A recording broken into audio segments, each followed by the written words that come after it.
저는 연애 고민에 대해 조언을 할 때 이런 말을 많이 하는 사람을 소시오패스라고 생각합니다.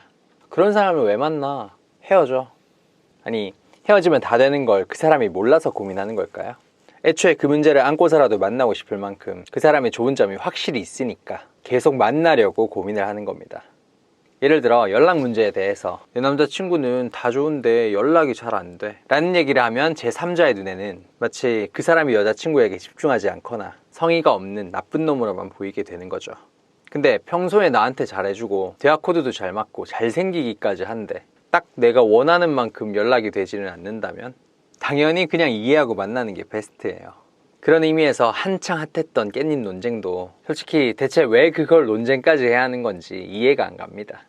얼마나 자기 매력에 자신이 없으면 오죽 평소에 상대를 못 믿었으면 깻잎 대주는 걸로 그렇게 질투하고 불안해할까요? 그래서 오늘은 그런 단편적인 부분만 보다가 계속 만나도 될 사람을 놓치는 일이 없도록 진짜 나쁜 남자 대 나쁜 줄 알고 손절하면 후회하는 남자를 정확하게 구별하는 기준을 알려드리겠습니다. 사실 여자를 볼 때도 해당되는 거니까 남자분들도 잘 보세요. 많은 사람들이 생각하는 나쁜 남자의 기준은 이런 것들이 있습니다. 여러 명 만나는 바람둥이, 책임감 없는 남자, 욕하거나 폭력 쓰는 사람, 공능제, 상대 탓만 하는 가스라이터, 자기 맘대로만 하려고 하는 이기적인 모습 등등 수없이 많아요. 이 모든 나쁜 남자의 보편적인 요소를 딱 하나로 통일하면 이거라고 할 수 있습니다. 내 삶을 갉아먹는 사람. 근데 이걸 반대로 생각해보면 내 삶을 갉아먹지만 않는다면 무슨 짓을 하든 어떤 사람이든 나쁜 남자는 아니라는 거예요. 예를 들어 그 남자가 자기 맘대로만 하려는 모습이 있다 하더라도 내가 수동적인 성향이거나 그걸 리더십으로 느낀다면 그 모습 자체로는 절대 나쁜 게 아니에요.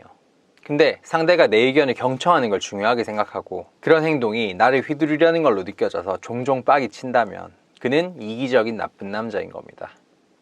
또 내가 학생이라 워라밸이 개쩔어서 여유 시간이 많은 사람이에요. 그러면 남자친구라는 게 연락도 잘 안 하고 계속 지 혼자만 바쁘다면 그를 만날수록 더 외롭고 슬퍼질 겁니다. 연락 빈도만으로 내 삶을 갉아먹을 수 있는 나쁜 남자인 게 맞아요. 근데 나도 충분히 할 거 있고 놀 거 다 놀 수 있는데 사귀는 사이니까 연락을 자주 해야 한다는 생각 때문에 거기에 불만을 가지게 된 거라면 사실 그 남자는 잘못이 없습니다. 오히려 연락 빈도에 필요 이상으로 신경을 쓰는 내가 문제인 거예요. 상대가 내 행동을 비난한다고 그걸 무조건 가스라이팅이라고 할 수도 없습니다.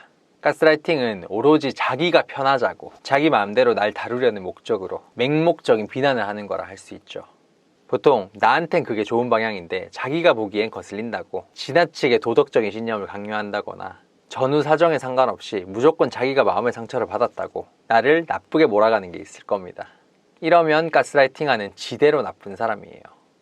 근데 진짜 내가 안 좋아지는 방향으로 가고 있어서 자기 딴에는 그게 좋은 방향으로 돌려보려고 하는 게 보이거나 내가 더 편해질 수 있는 다른 방법을 제안하는 거라면 가스라이팅을 하는 게 아닌 조언을 담은 쓴소리인 겁니다. 오히려 정말 좋은 사람인 거예요. 오해하시면 안 됩니다. 욕이나 비속어를 쓴다고 무조건 나쁜 남자인 것도 아니에요.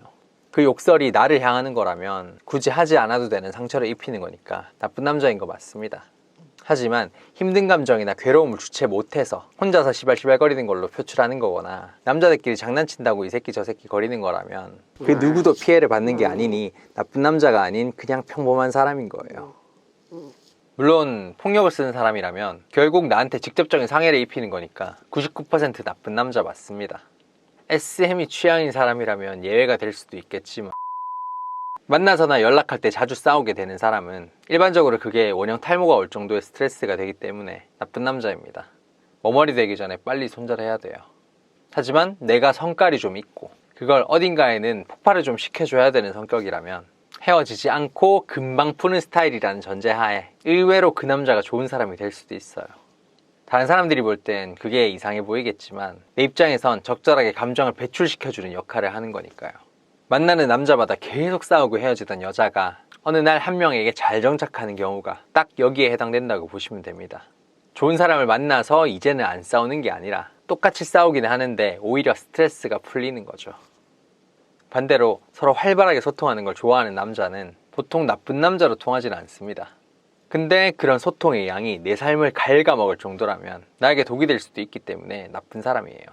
나는 둘이서 말없이 있어도 편한 게 좋다. 일일이 피곤하게 따지는 거 없이 그냥 넘어가는 게 좋다, 이런 성향이라면 내 모든 걸 알려고 하고 궁금하지도 않은 것까지 위주알고주알 다 얘기하는 사람을 만날 때 지치고 기빨리고 삶이 피폐해지게 됩니다.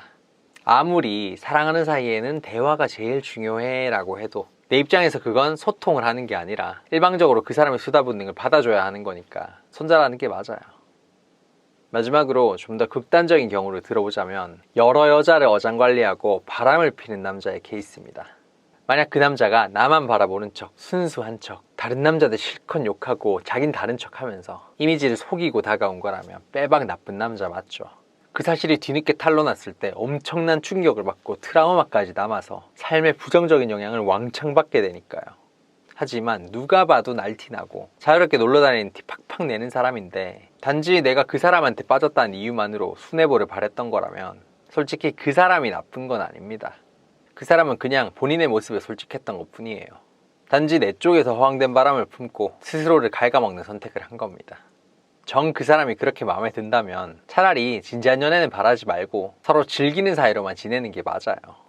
어차피 일편단심인 모습이 좋아서가 아니라 같이 노는 게 좋아서 빠진 거니까요. 이건 평소에 작은 약속도 잘 지키지 않는 친구에게는 돈을 빌려주지 않아야 하는 것과 같습니다. 작은 약속이야 지키든 말든 그게 내 삶을 갉아먹지는 않으니까 잘 지낼 수도 있어요. 하지만 금전적인 부분은 다르죠. 이거는 갚겠지 하면서 돈을 빌려주는 순간 남보다 못한 사이가 돼버리는 겁니다.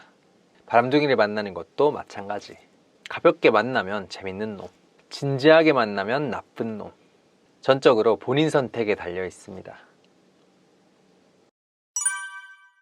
결국 연애는 당사자들의 영역이에요. 그 사람의 모습이 보편적으로 어떻게 평가되는지 같은 것보다는 나한테 어떤 영향을 끼치는지가 제일 중요한 겁니다. 그러니 매너니 진정성이니 스킨십 속도니 하는 단편적인 시각으로 바라보는 제3자의 편견에 휘둘리지 마시고 내가 감당할 만하면 그냥 만나시길 바랍니다.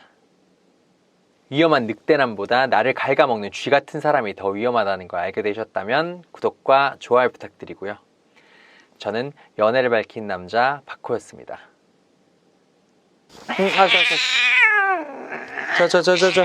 저